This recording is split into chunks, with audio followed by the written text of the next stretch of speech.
It's devastating. And Cal was the centre of our world. He was our only child. You never want that to happen to anyone. With Cal, it was quite extraordinary that he was so perfectly well in the morning, and typically of meningococcal, he became very unwell very quickly. Ryan, happy-go-lucky guy, enjoyed all his sports, and he was just struck down by this dreaded disease. You can't imagine that in 17 hours you can have a child who was perfectly well and healthy and vibrant in the morning to being dead. Well, I didn't think there was a disease out there that could take a life in such a short period of time. Meningococcal disease is the most rapidly lethal infectious disease known to man. This incredibly virulent disease can kill in just a matter of a few hours. I've seen patients who have been well at breakfast and dead by dinner. Early diagnosis and appropriate management is absolutely vital.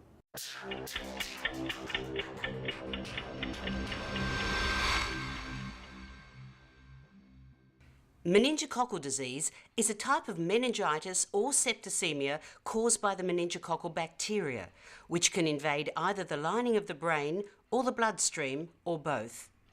Even those who've been vaccinated can still catch the disease because there's as yet no protection against B strain.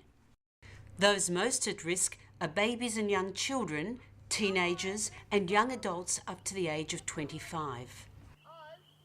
If caught early, it can be treated quickly and easily with intravenous antibiotics. But the disease is notoriously difficult to recognise in the early stages, and a delay in diagnosis and treatment can result in severe disabilities or even death. Yeah, words really can't describe seeing something happen so quickly in front of your eyes. She just passed away as quick as you can click your fingers in front of your eyes. I mean, I actually asked our doctor if it was meningococcal, and he said, no, just a respiratory virus. Well, look, most doctors will only see 1 or 2 cases of meningococcal disease in their entire medical career. So the first time they see a case, they're likely to make a mistake. That's why parents need to be aware of their symptoms, listen to their gut feelings, and if they're worried, go and get a second opinion. Take your child to another hospital or to another doctor, but don't give up. And just because they say it's not meningococcal disease and you're keeping vigilant and you think that your child's not improving or getting worse, then keep hammering away. Meningococcal disease is characterised by a sudden onset of illness and usually rapid deterioration, combined with several or more of the following symptoms: a high fever, cold shivers, cold hands and feet, tiredness or drowsiness, pain in the muscles or joints, nausea or vomiting, diarrhoea, irritability or agitation, a severe headache, a stiff or painful neck, sensitivity to light, rapid breathing, convulsions, a pinprick or purple rash. These are some of the additional symptoms you may notice in babies.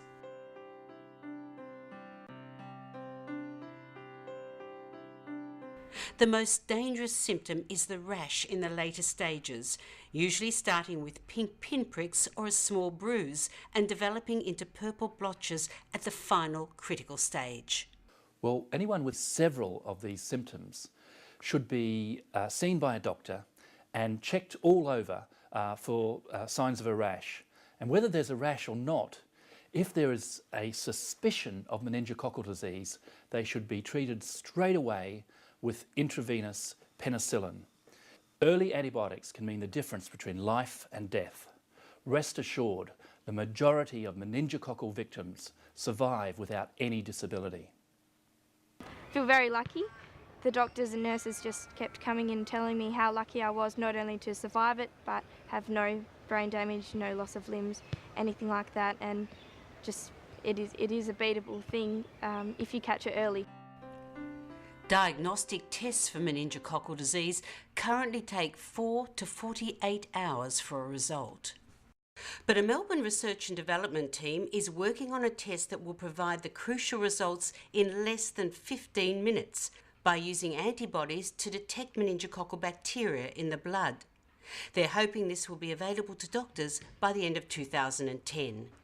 It's another dimension to your grief, to know that, you know, had the right intervention happen to begin with, that we could still have our son with us.